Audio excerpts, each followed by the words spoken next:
We are on live, ma'am. Good evening to one and all present here.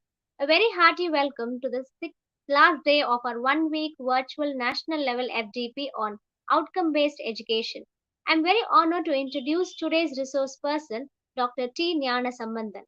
Dr. T. Jnana Sambandhan has worked over 23 years as a professor and head of the Department of NITTTR, a centrally funded institution of the Ministry of Education, Government of India in Chennai. He has graduated in BE, ME, and PhDs in civil engineering in full stretch without any gap. He also holds a ME with distinction from the Indian Institute of Science, Bangalore, and a PhD from IIT Madras as a CSIR Senior Research Fellow. He has obtained a blend of industrial, research, teaching, and training experiences of several years from India and abroad, mostly in software developments and CSE. He also has a 2 year stint with the State Council for Science and Technology coordinating Industry Institute Interaction Cell. As an in-house software professional, he has developed over 150,000 lines of coding on Unix platform in India and abroad. In 1998, he was sponsored by the World Bank to the Huddersfield University, UK, on curriculum development in computer science discipline. In the year 2000, he was nominated to Manila, Philippines, on computer applications in technical education and training under Colombo Plan. In the year 2017, he was nominated to Dhaka, Bangladesh, on TVET CPSE program on OBE. He has worked in Riyadh, Saudi Arabia for 7 years as a software engineer, apart from visiting a few other countries. He has also published 35 peer reviewed journal papers and has presented 84 papers in national and international conferences and seminars in India and in abroad, and also has authored 2 editions of a book on computer graphics. He has visited several technical institutions on various assignments in over 18 states in India. He has been rendering popular lectures to students on Unix, Linux, Android, OS based on his industrial experience, and to teachers on instructional system design for OBE through CDIO. Based on his training and research experiences in over 100 higher educational and management institutions in India. He was a chairman in implementing IT curriculum in Government of India Technical Education at Port Blair in Andaman in the year 2000. He has won several awards and distinctions from various organizations, including the Jawaharlal Nehru Memorial Award from the University of Madras. He has also produced 16 PhDs under the Madras University and is currently guiding 2 PhD candidates. And he is experienced in the area of OBE of engineering education. Apart from associating himself in doctoral committees and adjudications of dozen universities for many candidates in the past years, his areas of interest are concept extractions, learning grids, and computer science education, instructional designs, OBE, CDIO, and e-learning. We are very honored to welcome you, sir. Session is over to you, sir. Thank you. Thank you. Um, can I show? Okay, fine. I can see. A very good afternoon to all the participants undergoing this training. At the outset, I would like to acknowledge my thanks to the organizers of this program, the Krishnaswamy College of Science in Chennai. You might have already undergone about OBE in the last week, and perhaps this is the last program. And some of the aspects of OBE CDIO is known to you. So I may go through this particular program very quickly, and I'll be using a lot of acronyms. So in case if you don't get into it, please stop and ask me the acronym.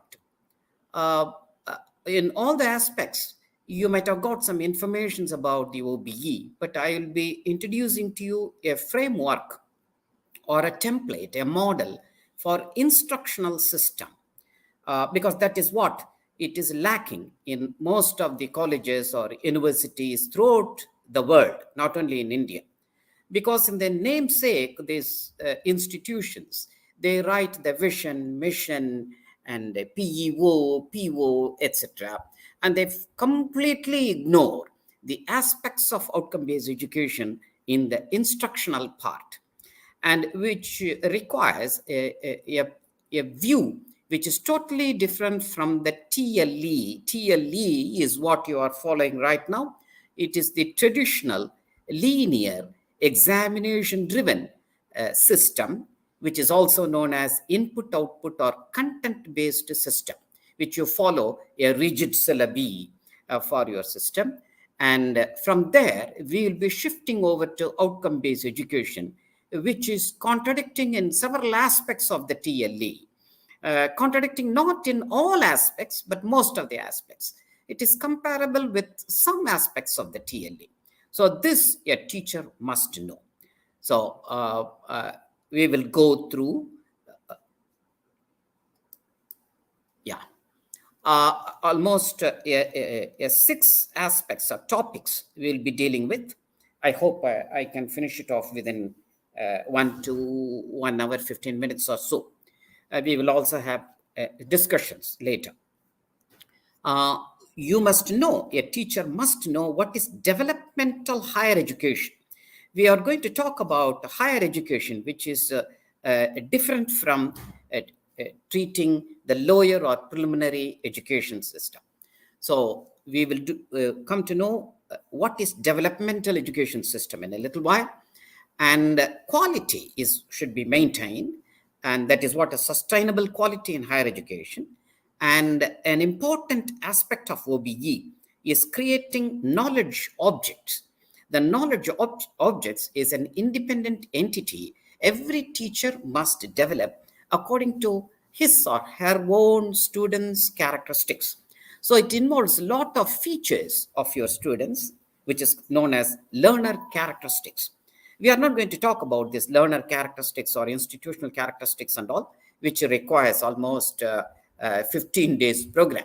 In fact, I have over 2,000 slides, which spans for around 15 days about outcome-based education with CDIO. So in a 1.5 hours, I can just give an overview of this information. We will also know a bit about CDIO, how it originated and so on. And it practices, it is a template, as I mentioned to you, that CDIO is also a standards like a Washington Accord or Dublin Accord and so on.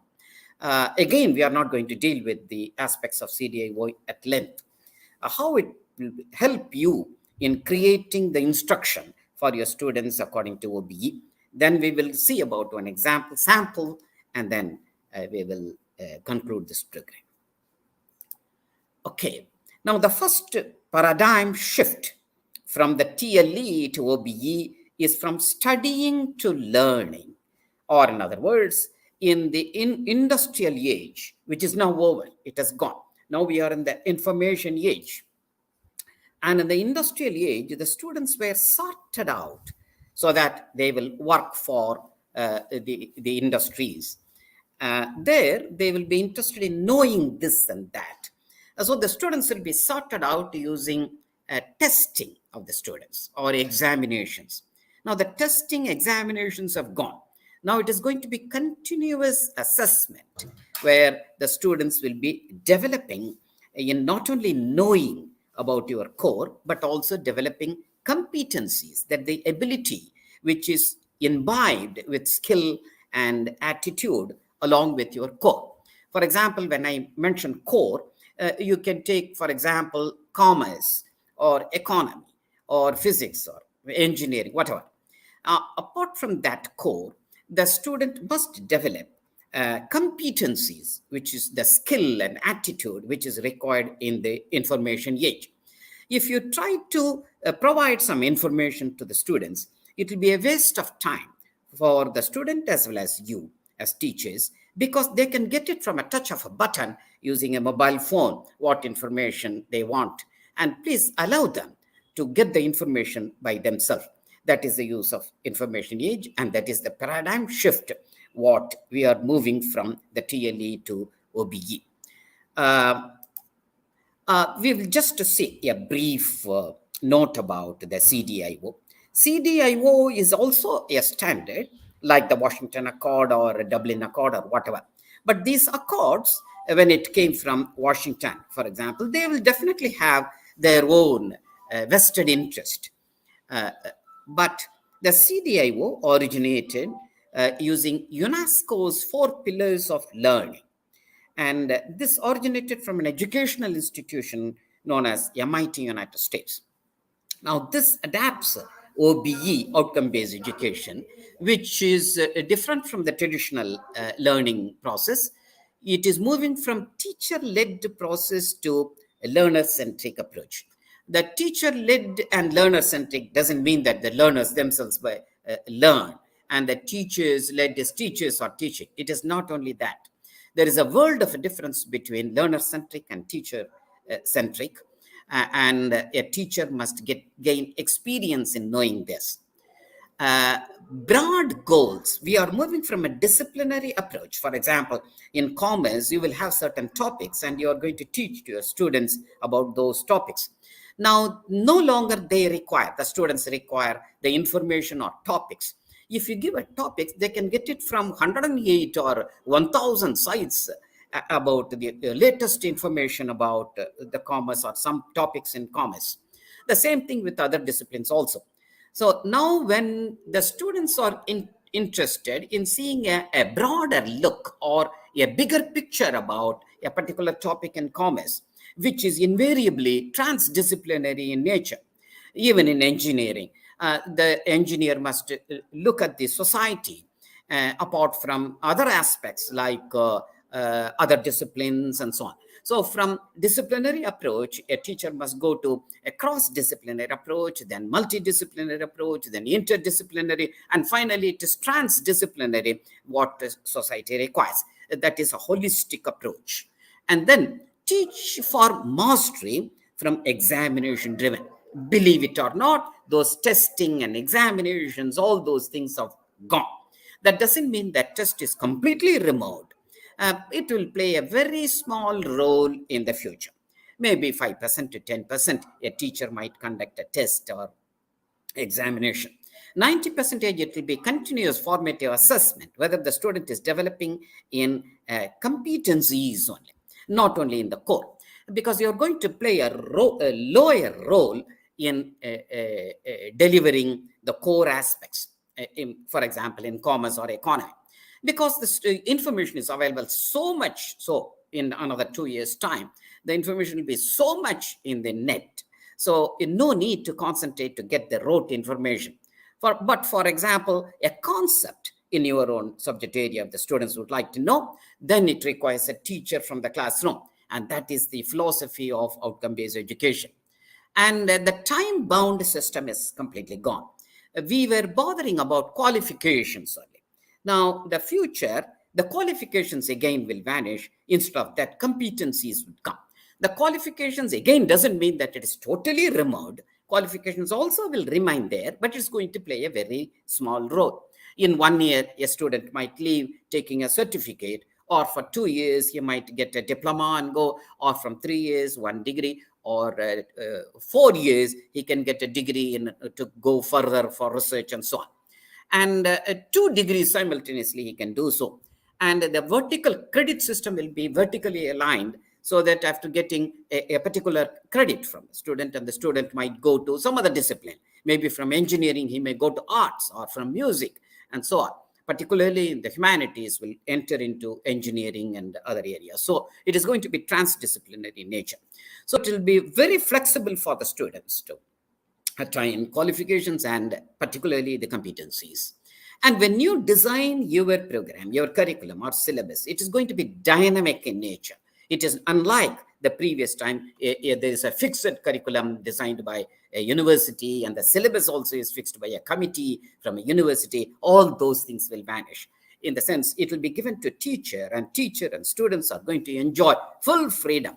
And if you see NEP 2020, even government cannot interfere. Only the key learning areas in a particular discipline will be specified by government, and other things it's up to the teacher with discussing with students. And that is going to be the future, and that is what outcome-based education is professing. In fact, outcome-based education is also known as educational psychology. Psychology, sociology, everything will come into picture apart from your language, even in engineering or medical science. everywhere there is going to be a transdisciplinary approach. Why we have to know about the psychology? Because we have to know about learning theories. When we move from teacher-led to learner-centric, the learner must is going to learn, and you're going to act like not as a teacher but as a designer of the program. You're going to facilitate learning to the student, and finally that student must learn. You allow him freedom. But this, I'm talking about higher education only. In lower education, this is outcome based education will not work. Up to the ninth standard, let us say up to 14 or 15 age, our ancient method is the best one, where he will be developing the recalling mental ability, and come to the stage in which about 15 or 14 years, he will be suddenly developing the abstract thinking ability. And in higher education, those things will be reversed, and then the students will be developing autonomous learning by himself. And that is what the philosophy of outcome based education. And we are not going to talk in depth about the accords, like Washington Accord. Some other lecture you might have heard about Washington Accord and so on. But this, in my opinion, in my personal opinion, I do not know why our country signed the Washington Accord. When after 2018 or so, the present finance minister signed a beautiful agreement that removing the education from the clutches of the World Bank, or the WTO, the World Trade Organization, and all for structural adjustments. And this education has been removed, and we are free now. It is up to the teacher and not to get into Washington Accord or this thing. We will develop our own standards, and one such standards is the CDIO. You need not follow only the CDIO.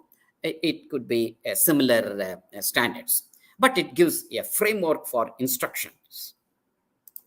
Okay, we will quickly go through the various stages according to NEP 2020.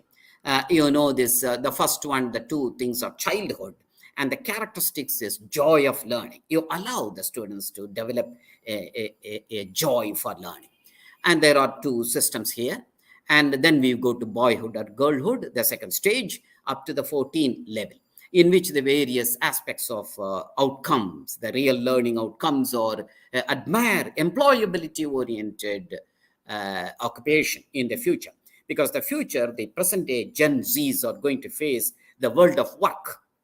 And that is what the aim of making them to admire the employability oriented education. And also you must be knowing that computers were used extensively in the previous decade. It was computer based. Before that, it was computer enabled. But in future, it is going to be computer dependent. Without computers, nothing can move out. And that is the stage in which we are here. And the same thing will be followed in education also. So there will be an appreciation or know about the computer basic algorithms, etc., even at the age of 8 to 11, so that they will come to know about how computer has become dependent in the society. And now after this 14 to 15, in which abstract thinking ability suddenly develops, and they come to your institution or higher educational institution, in which they will be aspiring for attaining competencies. That is why the future education is going to be competency-based education. That is what the NEP 2020 is also putting it to. And at this stage, again, I will take 1 minute to talk about the NEP 2020. China, for example, in Qingdao Declaration in 2016, all universities in China have switched over to CDIO-based, outcome-based education. I repeat, all universities in China have already switched over to OBE under the CDIO template. And we are lacking behind. Our vision is 2035, whereas the Qingdao Declaration for China is 2030.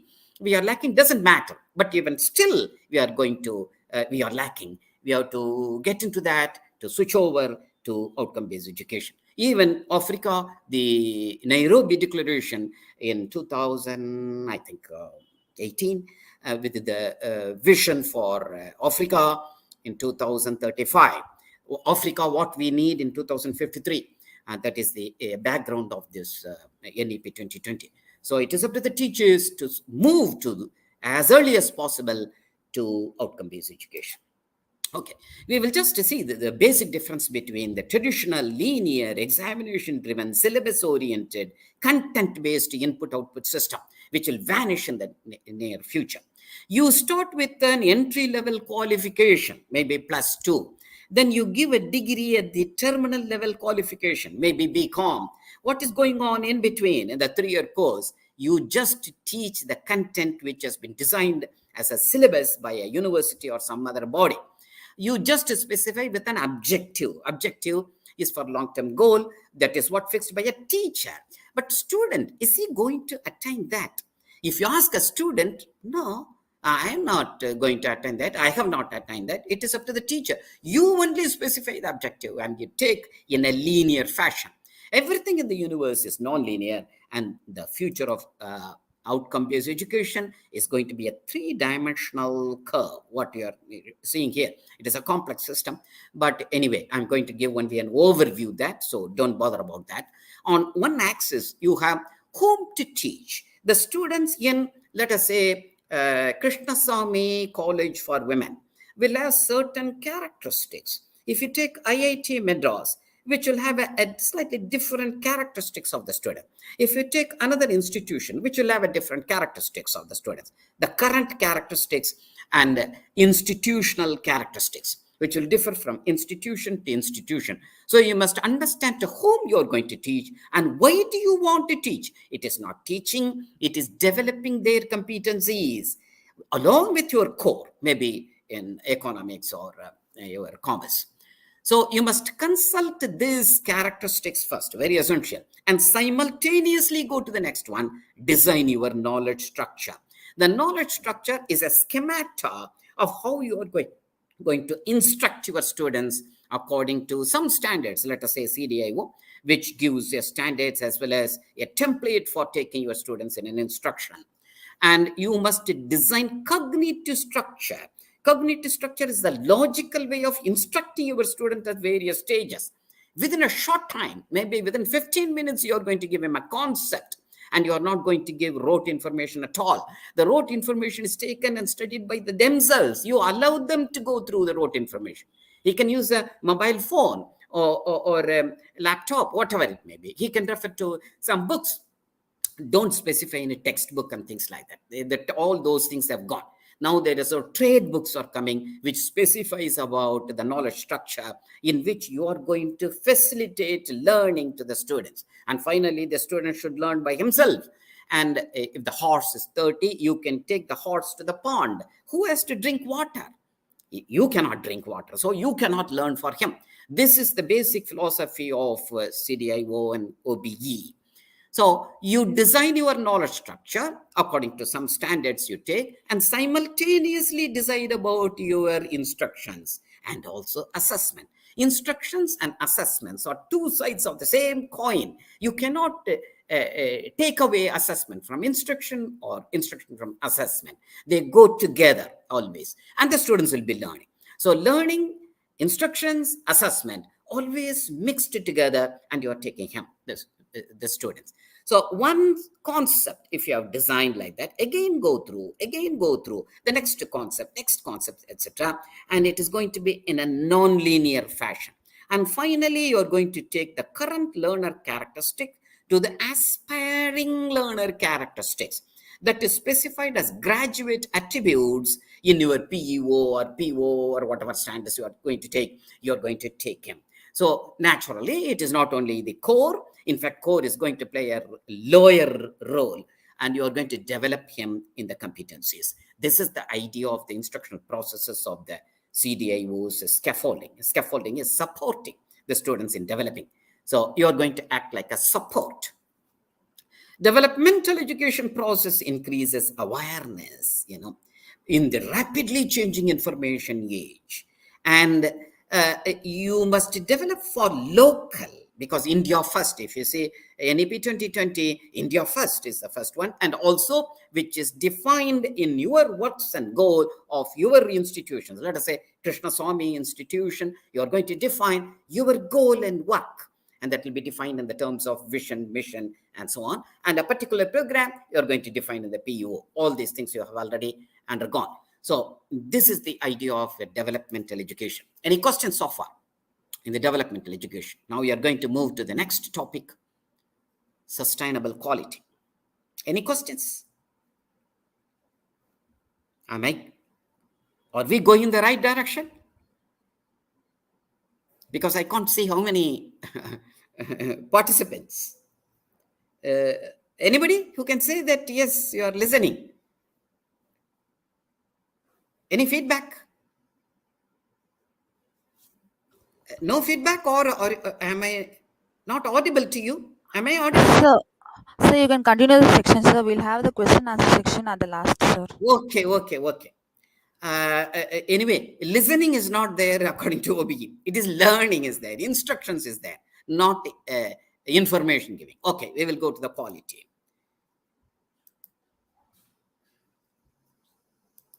Okay. The next change is going to be compartmentalization to holism, or a bigger picture to your students, not by topic and topic and topic and so on. Those things will vanish. If you take your institution, you have defined your goals and work in the form of vision, mission, and then you have constituencies. That is the people who are going to govern and take your institution or program to this particular goal. And you have the next level as another definition called a PEO. It is the long-term objective. After graduation, the features or attributes of your students may be after 3 years or 5 years when they enter into the real world.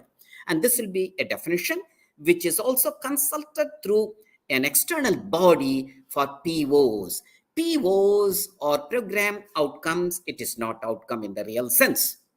In fact, vision, mission, PEO, everything can be called as outcome. Outcome is outcome. The best word for outcome is outcome.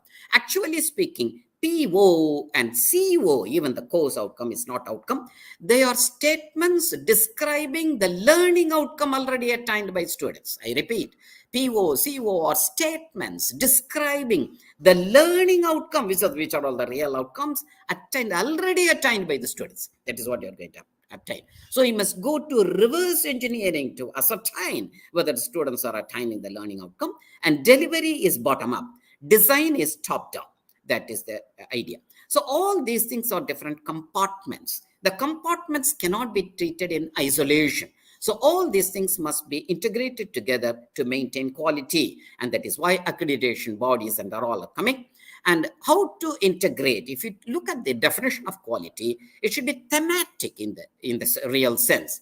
Or you should have a basic or a primary stakeholder. I will not use the word stakeholder for learners. You should treat them like stakeholder. That is what NAP 2020 also specifies. So when you treat them as if they are the stakeholders and also the products which are coming out of your institution, then you must integrate all these components to maintain quality. So even the total quality management, TQM, also has vanished. Now it is going to be agile, which is dynamic, incremental, and iterative process using virtual learning environment, VLE. That is going to be the future.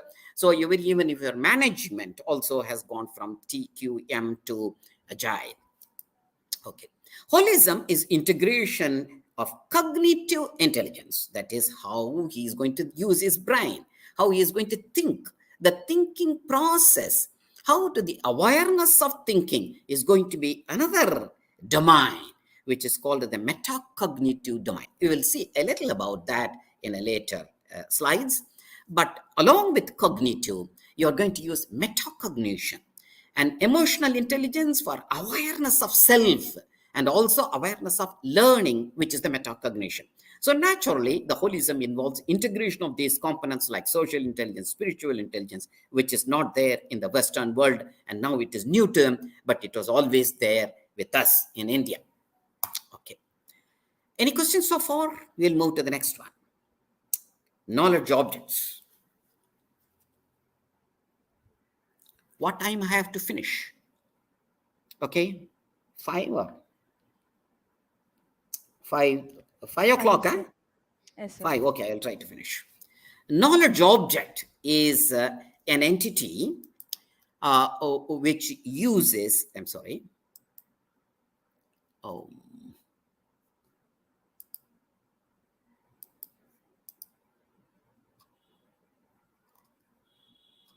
Sorry, how to go back? Sorry, slide. Okay. Knowledge objects is a separate entity It is designed by the teacher according to the learner characteristics of the students. It is a separate entity, independent entity, which can be pushed to the VLE. VLE means virtual learning environment, using a Moodle or a Joomla, a software, open source software, which is going to be used in future. It could be your own software also. So it is an independent object which uses a logically organized instruction, which is called the knowledge structure. And each knowledge structure must be delivered at as an instant of time, which is designed through metacognition, the awareness of learning of the particular students, and the metacognition of the teacher, the awareness of instructing your students. So that is called cognitive structure. All these terminologies you must know, because we are going to design the instruction according to OBE and CDIO through a scientific way. That is why all these terminologies are coming. You require a training, a huge amount of training to switch over from TLE to OBE. But the time has come that you have to quickly move through and understand these aspects. So let us see. This originated in ancient India. I'm not telling that. It has been quoted by many pedagogists around the world, from United States onwards to all the Western countries. It uses experiential learning, which adapts exploratory learning principles. Without that, there is no OBE, no CDIO. In higher education, they have beautifully followed in the ancient India. The teaching methods used reasoning because it originated from Upanishads.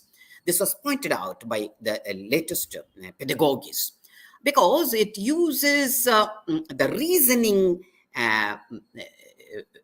aspects by the student. The students and teachers have a dialogue in higher education, I'm talking about, not the lower education. This is called the Gatika education, which took place in ancient India in the temple corridors, where the Alvas or the Nayanmas have been kept. They were all teachers. So the higher education uses this exploratory learning methods. In the lower education, the Gurukula, it was different. Wherein the learning outcomes were recalling mental ability and also social aspects. Whereas in the higher education, it was the critical learning principles and the other aspects like ampliative ability, like that. That was practiced in ancient India. So we are going back to that using the pedagogical approach, like along with cognitivism, constructivism, and another term used by the educational psychologists, which also come. And even in our ancient Tamil literature, one aspect has been specified, along with several aspects. Like one is in the Tolhapiyam. They mentioned that student can learn only 1/4 from a teacher, whatever it may be, the content could be, and 1/4 through peer-to-peer learning. See, the most modern methods of OBE preaches about peer-to-peer, self-regulated learning and so on. Not only learning, even assessment, self-assessment, peer-to-peer assessments and so on. Why a teacher is taking all those monkeys on his head? You just allow the student to learn and assess by himself in higher education. And remaining 50% is learned through reasoning experience. Through experience only he displays. That is mentioned around 2000 years back in Tolhapia. Okay, we will see how you are moving with your classes using traditional time-based, linear, syllabus-oriented, examination-driven, content-based input-output model. This was in the earlier time, which was introduced by the Britishers, British Raj, which destroyed our education system. Not only in India, even throughout the world. Even Americans are telling now the industrial age has destroyed education system. Now we have moved to information age. You just look at what you were doing. You cover a topic. In fact, you have to uncover a concept. That is what a higher education student is anticipating from a teacher. But you are covering a topic. You are covering the next topic, conduct a test, assignment, text, and finally wait for the final examination.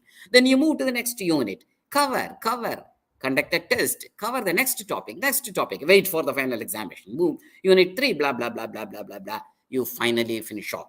This is a perfect linear system which uses a predefined syllabus which is designed by some other body. It is a content-based system, and you also do not know why you are teaching this. And the students, on this other hand, the Gen Z students now, the present day students, do not know why they are sitting in the classroom and learning these things. But this will vanish in the future. This will not totally vanish in the immediate future, but finally this will root out. It will completely go out of this, because every system in the universe is non-linear, and we are going to move to a developmental system to uncover a concept. You are not going to provide a rote information to the student. And there are different models, like the R2D2 model, ARCS model. Several models have evolved now, and you are going to take them to this instructional process from this linear one. What is that? In a little bit, you will understand what is knowledge object. Knowledge object is an independent entity, I told you. You take a concept, not information. A concept which involves a student to think about it. If there is no thinking, there is no learning. So allow the student to think and also motivate him through a real world example, not a contrived example, what the textbook specify.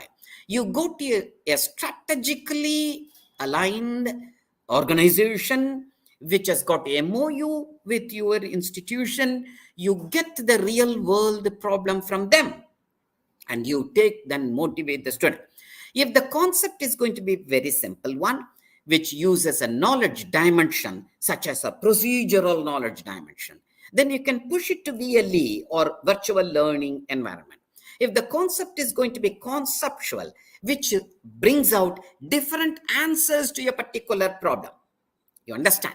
The answer by a particular student could be, he may be concentrating on economical aspect. Some other student may be concentrating on the same problem with ethics or what is that? Aesthetics in his mind, which may not be economical. So let him think in his own way. You let him move with that. You take a particular part of a topic which is already known to the student, because if it could be an information, he can get it from the internet. And then a part of that concept, and then allow him to develop.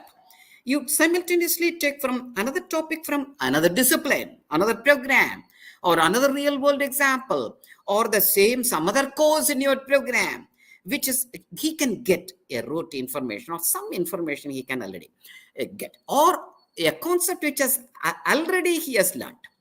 So those things you support through an aspect called scaffolding to the student. Let him develop, and finally he will develop a concept according to his own requirement, which is specified in your vision, mission, PEO, PO. He should not deviate from that. That is the job of a teacher, to take him to a particular direction. And this is called knowledge object. The final aspect is called the knowledge object, and it is following a knowledge structure, which I already told you. It is a schemata used as an instructional, logically organized instruction. So there are different methods of doing that. Anyway, we are going to give, it is through a separate program, we can learn a lot about how to design a knowledge structure and so on. Right now, you are going to get only the an overview of that. Okay. So knowledge object is most suitable for the CDIO. You may be wondering, what is CDIO? It is conceive, design, implement, and operate, which is the real world example. Whatever discipline it could be, that is what the student is going to face in the industry or in the real world. And you have to use both classrooms or VLE, virtual learning environment, through flipped classrooms. That is, in the evening hours, he will go and learn by himself through an autonomous learning or self-regulated learning. These objects can be reusable, because you are going to push certain things in the VLE. Certain things it is not possible, because VLE alone cannot take, because everything can be computerized, but not teaching. Teaching alone is going to remain there, because it involves emotion in learning, and that is what it is going to remain there. But the future teachers are going to use VLE to a very great extent, because they will be pushing out the knowledge dimensions, such as the procedural knowledge dimension or factual information, to VLE, whereas the concept, The teacher is going to keep it in the classroom, and there you will become a Guru Maharaj to the students, and the students require a teacher in the future. And I already told you what is knowledge structure and so on. Any questions so far? We'll move to the next one, the genesis of CDIO. Okay. No questions? Okay, we'll move to the CDIO. Now, the next shift is going to be from topics to authentic task. Authentic task, which I told you, is the real world example, not contrived examples. It is not going to, you're not going to refer to textbook. In fact, you're not going to talk about textbooks at all to the students. You simply allow him. It is up to the teachers and students to design about the areas in which they are going to develop. Of course, the key learning area will be specified by government bodies, for which Niti Ayog and all is coming. So you must know their publication, the first year, 1 year publication to 3 year publication to 7 year vision, mission, etc. of the Niti Ayog, which was planning commission in the earlier time. Now they are going to come out with publications. You have to refer to that. The teachers are going to refer to that, where exactly the future line is going to be in your area. So the streams also cannot be maintained. Its commerce students will remain only in commerce, not like that. He'll be taking up a particular a course from engineering, because all engineering, arts and science, even health science, all will merge in the future. So he may be taking some stream from some other course, etc. Okay, then how to infuse the core knowledge with competencies? On one side, you have your disciplinary core, let us say commerce, one core logic, one concept you are taken. But it should be mentioned in the key learning areas of government-specified bodies, such as UGC, etc. But that also will merge. In future, there's not going to be any institutions like self-financing college, private or government. All those things will merge. It is going to be called as, all institutions will be known as not-for-profit under one body. That is what NAP 2020 mentions. So they will mention about the key learning areas in your lead discipline. Very few only. It is up to the teacher to design the disciplinary core logic, not deviating from KLE.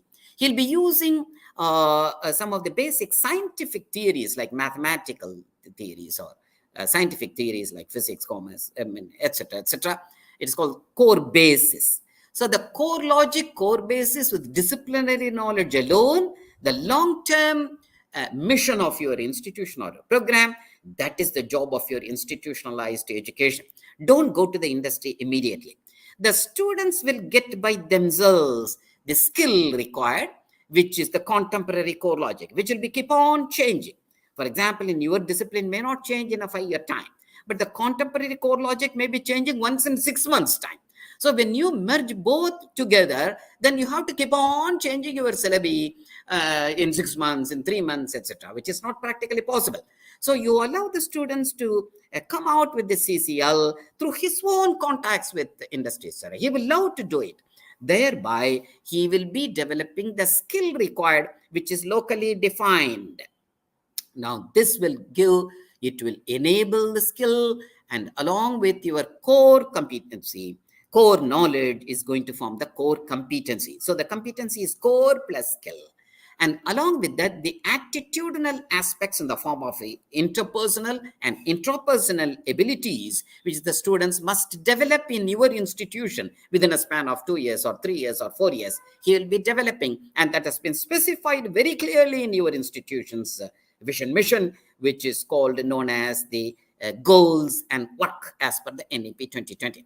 Once you mix with the skill, what is required for the students, what is currently available with the students in the form of learner characteristics, and the attitudinal aspects, which is called the soft skills, which is required for the students to attain the final aspiring learner characteristics, will form the learning outcome. So the learning outcome is not exactly the PO or CO or PEO, etc.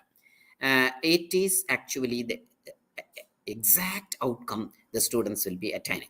Pedagogies like Tesmer, Jonathan Tesmer, David Merrill, Robert Mazzano, American professors like Regulate, etc., have formulated around 500 to 600 learning outcomes, like articulating socioculture. It is a learning outcome. semantic mapping. It's a learning like that 400, 500. You can develop yourself also. Learning outcome. You can publish it in paper. You can do research and do that. In future, it is going to be research by the teacher, which is going to take you up as a best teacher. So the learning outcome, actually, this is what the students is going to attain, which is an aspect which is imbibed with skill and attitude with your core. Another one, how you are going to design the instructional system is a complex area in which the teacher must work. I think in another 1 to 1.5 years, the teacher might take, this is my opinion, to attain knowledge structure for each and every concept in your area. You have to differentiate the core knowledge as fundamental core logics in your field with contemporary core logics, which is from industry. The students are going to get from by themselves, and it uses core bases.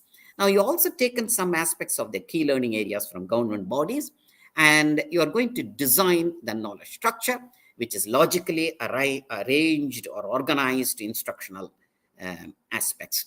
And then you're going to get the real world problem according to your what you have defined in your PEO, etc. And PEO is an international standard, which is you're going to get. We will see in one example also. Then you attain the authentic task. The authentic task, after dealing with by the student, is going to attain the course outcome. So the course outcome is going to be what the students have attained along with your core aspects and the required skill and attitude, which is taken from the imbibed life skills. And then what is required for the graduates that has been imbibed into the authentic task. So through the authentic task, the students have attained course outcome. This is what you're going to ascertain. Okay, we will see some of the differences between in the instructional processes. In the content-based system, TLE, you were telling like a news reader, blah, blah, blah, blah, blah, blah, blah. What the students were doing? Listening. You are also asking, are you listening? Are you listening? He is listening through this year and leaving out through this year. And you will mug up everything and vomit it in the examination and get a qualification. This will vanish. The future, the teacher is going to act like a facilitator. He's going to act like a coaching or teaching or whatever you want to do by research for your particular learner characteristics. The students will be learning the other aspects, the 5 A's. Serialistic approach, because that was a methodic approach given by your syllabi. Here you're going to try with a new method called best practices, which is best for your particular students. The students is going to see a bigger picture of your disciplinary area. And normally they are bored, isn't it? In the classroom, how long they can sit. In India, at least Indian students may sit for 15 minutes to 20 minutes. In the Western world, it is only 4 minutes to 5 minutes only. The students can sit and listen to you. They will get up and then what is this? It is unstimulating. Your knowledge structure is going to be designed for maybe maximum 15 minutes. One knowledge structure, one knowledge object, which uses a logically arranged, organized knowledge structure. So it is maybe 15 minutes to 20 minutes. Then next knowledge object. That is what you're going to take. It will be a challenging for both teachers and students, particularly a teacher who is going to be act like a designer. The students will definitely be involved in getting the knowledge by themselves.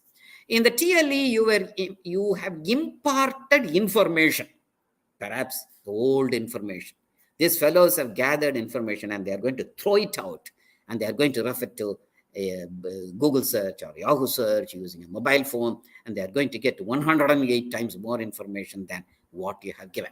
What you have given is perhaps most outdated information, that too wrong information. I'm sorry to tell about that. This is what the industrial age has destroyed. And now you are going to be innovative for a particular student characteristics for the future, what the students are going to enter with attributes or properties, which will be empowering the students and they'll be ready for the real world. And what you have assessed, you tested, and then examined, creating, a fever, examination fever to the student will be completely vexed and then they will just go out of the education system. This is what happened. And you also say passed or failed. That's all. But in the future system, it is going to be professional growth for both the teachers, and the students also will gain competencies according to their choice. You got it, the importance of the assessment from development from examination driven system. Okay, finally, we'll move to CDIO's practice, assessment practice quickly, and then we will summarize with some examples. What? Sorry. Okay, from examination driven to continuous formative assessment. In the examination driven traditional norm referenced assessment, you also categorized, sorted out the students, dull students, brilliant students, average students, according to their subject knowledge only. Yes, fellow could be a dull student in subject, but he may be a brilliant man in developing an enterprise tomorrow. He may be very good in aesthetic aspects. He may be a very good student in bringing out the economical aspect or environmental awareness or ethics, etc., etc. But he may not be that much informed about your core. But you were bothering only about the core, and this is the famous bell curve or Gaussian distribution, in which one side is a low scored students, high scored. And you have in the final examination also dull students or Yermamadu, that is what you call, some people call. And for beautiful students, those who have scored high marks or Annapparavai or whatever. And the middle students or average students. This is what in traditional methods you were doing.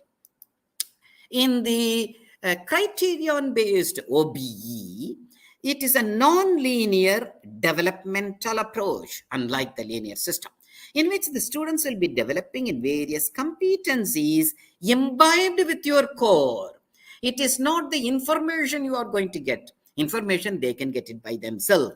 What you are going to concentrate in a concept which is imbibed with their required skill and attitude. It should not be treated in isolation. It should be imbibed. That is the beauty of a teacher, the designer.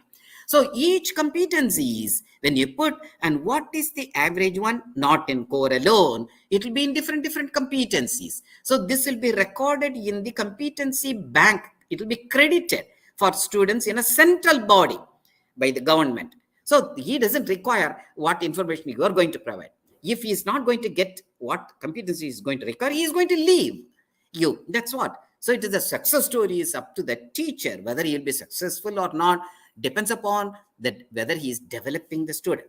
So developmental approach is going to be a contractual agreement between the students and the teachers. On the other hand, mentor will form a relationship with the students. So two types of teaching people are required. One is the mentor, another one is the classroom teacher. So he is going to assess in various competencies through criterion-based one and not norm-referenced one. So here you will have different bell curves, maybe. One is low scored in the core. Another one is low scored in particular skill. Whereas the low scored in core may be high scored in skill. Fine, beautiful. This core, he can get it from somewhere else. He may change the core, but he will be developing skill. And similarly, attitude. Somebody who has low scored in your commerce course, he may be very good in his attitude. Fine. So he may switch over to the particular course to some other discipline. He may take a particular course in engineering, mechanical engineering. So tomorrow you're going to see institutions will have all commerce, engineering, all those disciplines will be there. So this up to the students to take credits from different disciplines and go on. So he'll be developing altogether along with your core in your lead discipline with skill and attitude. Okay, any questions so far? If no questions, I have only 5 minutes. You'll see some examples and then wind it up and you can ask questions. Okay, examples. Physics, I will just call it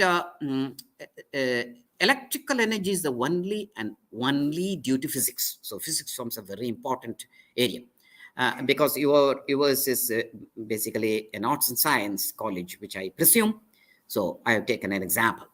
So fundamental core logic, hydrostatic pressure, maybe it is specified as a key learning area by a government body. Contemporary core logic, which the students are going to get by themselves. Underwater devices, I think it's the same word. Sorry for the spelling mistake. Underwater devices. This you should have mentioned in your PEO about the specific area in the mission vision. Not this word underwater, but using some other where exactly is going to develop, the students is going to develop. Cross-disciplinary areas in physics, civil engineering will come, offshore oil platform. Then Brewel hydrophore is what it has been used, GeoPro, etc., etc. In marine engineering, it is used. So these areas, the teacher will be allowing the students to enter. The physics students can enter into these areas in a particular core discipline or a key learning area. Another example, Newton's law of inertia. This is a key learning area, fundamental core logic and contemporary core logic. It is for polar moment of inertia or mass moment of inertia in a pipeline design, which is taking a crude oil or something in Kudremukh iron ore project or wherever it may be. So a real world problem can be used like that. So the cross disciplines could be mechanical engineering, pump designing, pipeline designing using designed for water hammer, etc. Nuclear energy, like that. Examples I've given. In chemistry, chemical compounds, compound formation with pigments, etc. Cross-discipline chemical engineering, enhanced, etc. And order in paints, which chemistry students can develop. Chemical reactions and polythene forming in offshore crude oil mobile testing or petroleum engineering, this can be used. Now, a teacher will be designing knowledge structure or knowledge object and then deliver to the students using instructional method of whatever he or she has assumed, like CDIO can be taken as a template for designing this knowledge structure, etc. Then he will be putting that student in the form of competency, which involves skill plus core plus attitude. Next one. Like that, maybe 200 to 300 could come. If you take your present day syllabus, maybe 50 topics could be there in one course. Here it may be 300 to 400 cross-discipline or interdisciplinary knowledge structure will be formed by the lead discipline teacher. So this is how the students will be taken, and finally he goes with the POs, whatever is required. I have taken how to imbibe an attitude or ability with responsibility. One is your skill, another one is attitude. Like this is what's specified by a NAC. NAC has specified effective citizenship, critical thinking, and self-regulated lifelong learning, etc. And in other areas like ethics, social interaction, effective communication. I got it from the NAC POs. This is what you should take. How you're going to take from, I have given different disciplines like chemistry, commerce, sociology, etc. Okay, when you take from students from core knowledge and from abilities and imbibe responsibilities, abilities, at some stage, they'll be getting transformational will be at the center. And here, he'll get authentic tasks for imbibing core with abilities or skill and core with responsibilities or attitudes. When the responsibilities or skill with this ability, when soft skill like social abilities or attitudes, you form the third component. Third component is not by doing assignments, group discussions. It forms themselves, they will do it. Self-regulated learning, autonomous learning, self-regulated assessing. He himself will self-assess, or peer-to-peer assessment, or third-party assessment, etc., which is called third component, using group discussion, etc. The teacher will only monitor. And finally, he gets the learning outcome, which is called transformational outcome-based education. Okay, I'll give another example. How you're defining with your vision statement. One institute, which has got computer science program. Another institute, which has got same computer science program, but in a different approach. See, they have defined to be a center of excellence, etc., etc. For global perspective, here want to be a renowned program. What for? What pan-Indian environment? This is for global perspective. This is for pan-Indian environment. This is what goal. This is specified in mission, how to design, etc. There are methods to design this, which cannot be completed in a 1.5 hour session. This is in aligned with this vision. Carriers in global markets. Here, it is uplifting rural society because it is pan-Indian. Same CS program. PEO statement. One example I'm giving. Graduates will be prepared with skills of the ever-changing ICT. Aligned with this. Aligned with this. And here, graduates will be prepared with ethical work culture in taking ICT to rural India, how to take for agriculture and then marketing with cattle, etc. in a rural area, how computer science is going to be used. I have taken NAC's recommended PO, one example I have given. I have given in italics and in blue color. You cannot change this. POs will remain there. PSO only will change. Next one. PSO, from that selected PO, you have done ability to use technique and skills in analyzing software product, which is aligned with the previous one, etc. Here, ability to design and implement a software or hardware system for social, political, ethical. Listen, you understand that how they are deviating. Now we are taking a particular key learning area specified by the government body like CDIO or UGC or whatever. Differentiate fibers from multi-threading and operating system. This is a key learning area which is common to both. Where how they are taking this one. SEO statement. Ability in performing virtuosity. Performing virtuosity is in italic effort because this is the learning outcome. Learning outcome is done by pedagogists. You cannot change that, but you have to understand in different levels. See, I have taken lower level. You can take it with the middle level or higher level of this particular LO, performing virtuosity, which falls under critical thinking ability, which I think it is there in the NAC. So this is a PO, a standard, which you have taken. You can take it from CDIO also, which is also a standard. Okay. Now this is aligned with that. Take, for example, here, ability to articulating socioculture, ability in articulating socioculture. Articulating socioculture involves ethics and the communication ability. And this is the lower level of the authentic learning. This is the LO. So this is ability in articulating socioculture, differences between the fiber and the proprietary operating system. See how I am bringing out the key learning area here in the form of CO. Then only it will be called a real-time CO. Any questions, please? Otherwise, we will sum it up. Okay, I will sum it up within 1 minute. We have dealt with 6 aspects of the instructional system design using OBE CDIO. We have seen what is the difference between a developmental education system and the linear, time-based, examination-driven education system, which invariably you are following. Not only you, many institutions in India are following, even in throughout the world, they have not in the real sense have implemented OBE. So we have also seen the difference between institutional processes of TEL, TLE, and the CDIO aspects. Sustainability, quality, we have seen the accreditation processes of defining vision, mission, etc. And we have seen how to integrate these characteristics for a bigger picture, holistic approach. We have seen how to design a knowledge object, which is non-linear in nature, and how to put a knowledge structure, which is a schemata, which uses logically organized instruction. And we have also seen how to use a virtual learning environment. Certain things will be pushed in for this self-regulated learning aspect of your student. You have seen the genesis of CDIO, and it is used normally in the real world, in industry, and so on.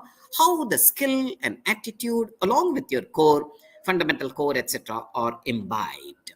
We have seen the assessment processes of the difference between the traditional linear method and the OBE CDIO approach. We are not testing, we are assessing not only the students, but teachers also.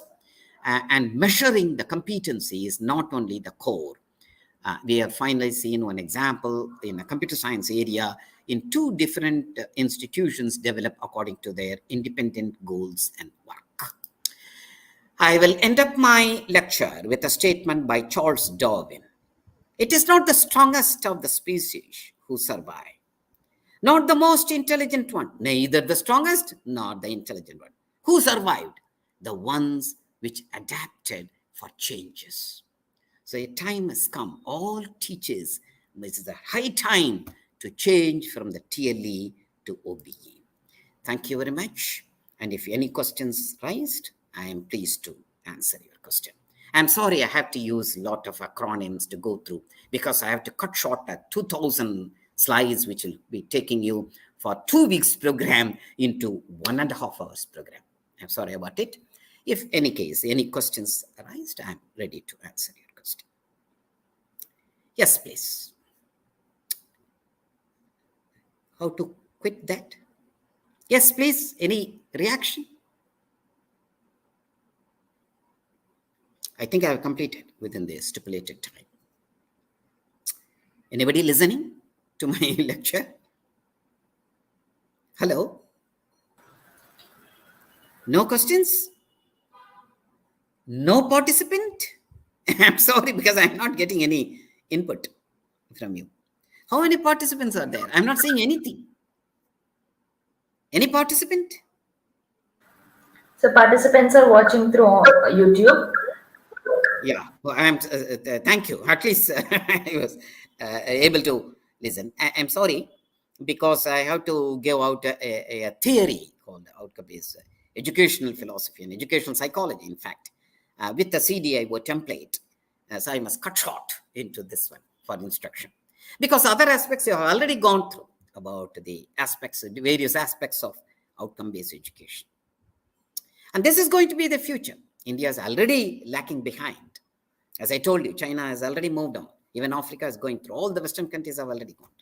India is coming out now, but it's not too late. Anyway, we have to move. First thing is the teachers must learn outcome-based education, its philosophy, and should take a instructional model, such as a hybrid model using CDIO, etc. In any discipline, you can use it in arts and science, you can use it in humanities, you can use it in commerce, you can use it in anything you can use.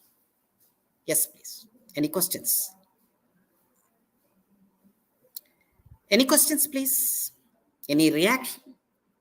At least have you understood that we have to move from the traditional linear method to a non-linear developmental approach?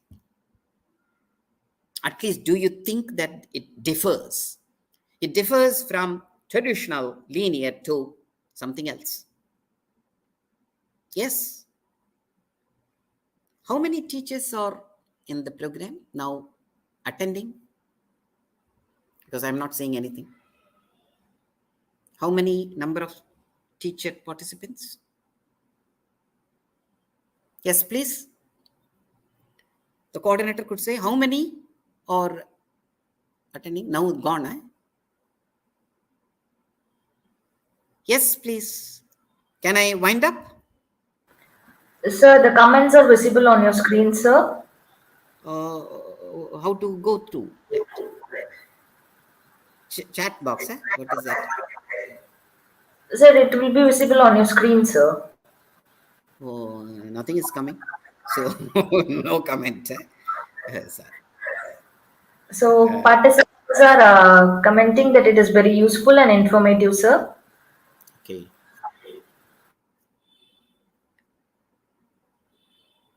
Information you can always get it from internet. It should be concepts we should get. That is the idea behind this. It is the concepts, not the information alone, not the information alone. Of course, concepts also are information, but organized in a different way. It will allow you to think about it. Sorry, I get it. Shaila, sorry. Yes, please. I'm not getting any comment. Okay, comment. Eh? Oh, I'm sorry. I'm sorry. Yeah, something has come.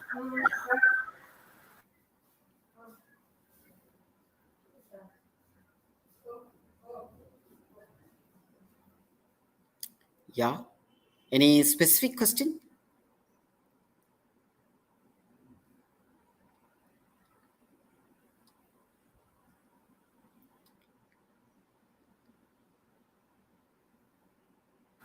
Yeah. So, shall we proceed to vote of thanks, sir? Okay. Anyway, I take this opportunity to once again thank the organizers, the Krishnaswamy College for Women, for giving me an opportunity to share my experience with you. My intention is just to give an overview because, as I told you, it's a very huge program which involves a workshop based program, which involves around 25 to 30 workshops you have to do. The teachers must do before understanding what is knowledge structure, knowledge objects, etc. But you have to go. You have to completely shift from the TLE to OBE. That was the aim, just to give an overview that. Thank you very much for this. You can go ahead with what. Sir, participant has raised the question that could Yes, you please yes. brief about PO and CO mapping, sir? Okay, Eldo. See, this is the idea of a CDIO OB approach. You write a PO. In fact, you are not writing a PO. You are taking from some standard. Let us say Washington Accord have given 12 POs. They are standards. You cannot change anything. It is in italics. You put it in whatever color you want. That goes as such. You have to define according to your PEO with your core values from vision mission some aspects, three aspects you can take. One is the core, which is your disciplinary area. Another one is the skill part, which is maybe communication ability, ability to use the ICT, etc. Another one is the attitude, maybe ethical culture, etc. Like creative thinking, etc. will either form into skill or attitude. You take a particular core area in your area, some concepts, then you put it overall view, what you're going to get it in the PEO. Could be 4 or 5 PEO. Then you have taken PO, you reorganize the POs, selective POs, or almost all POs could come as PSO. PSO is the specific to your area in which how you are imbibing the skill and attitude specified in PEO and then with other disciplines. So you rewrite in the form of PSO. So now you are going to map PSO with your CO. Now, certain thing may not come for specific. So you use as such as PO. So you mention at PO, maybe in computer science, maybe in some aspects like ethical, this thing. But it is there, but I'm just giving an example. So you keep it as PO. PSO is what your organization, according to your works and goal, you have reorganized into PSO. Then CO, you stop, it is a very big area in which you have to design a particular concept. Then in that concept, how you are going to imbibe your skill and attitude according to the PSO you have mentioned. So you imbibe in certain fashion using a model. One is CDIO, and or it could be R2D2 model or ARCS model or hybrid model like best practices, which I have not talked about this because each characteristics is running around 200 slides and all. I require 2-3 days to finish only even a learner characteristics. I require 3 days workshops with 6 hours of 18 hours with examples. Like that, I require 2 weeks time to do this workshop based course. So you define a particular concept by imbibing the core and skill and attitude.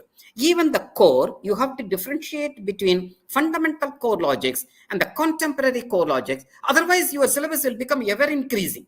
So you must differentiate on the fundamental CBEs or core basis. CCLs, you allow the students to get in through project-based, mini project, micro project, or group project, etc. They can get in. Don't waste your time, classroom time, in giving information. They don't require. And it is a waste of time. They can get it from the internet. You allow them. Almost all assessment practice is through open book.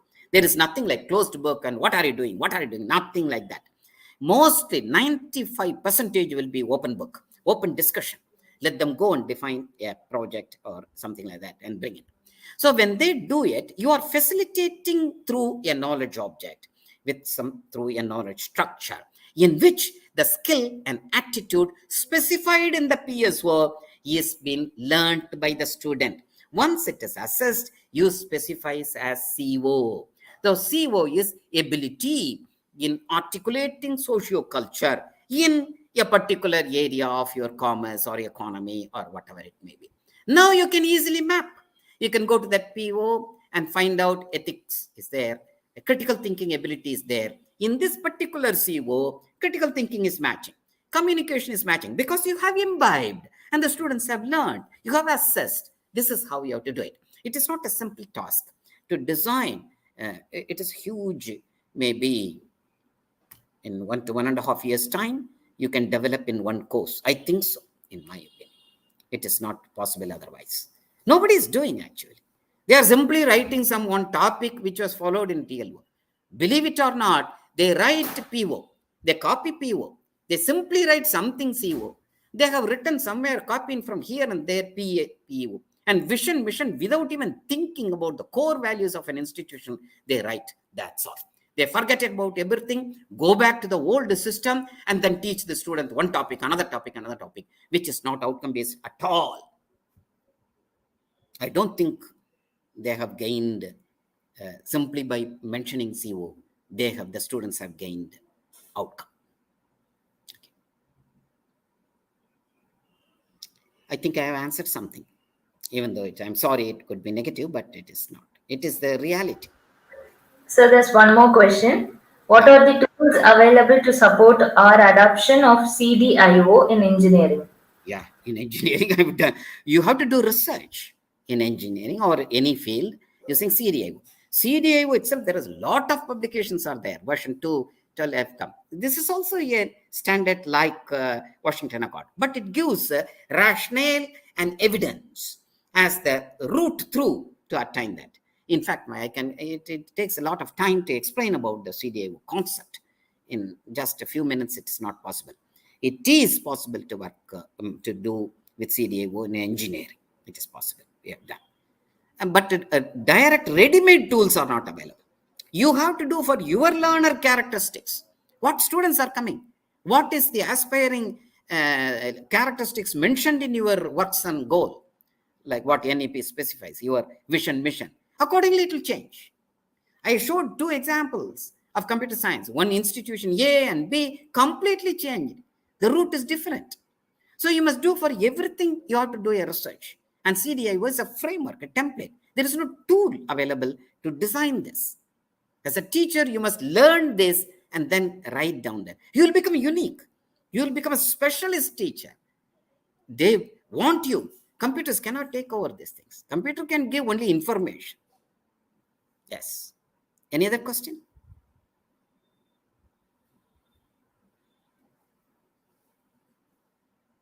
So no other question. Okay, fine. Very good. I enjoyed. I think this is 1.5 hours time. You could do just 1 hour. I could give only this. Thank you very much. Thanks for the organizers.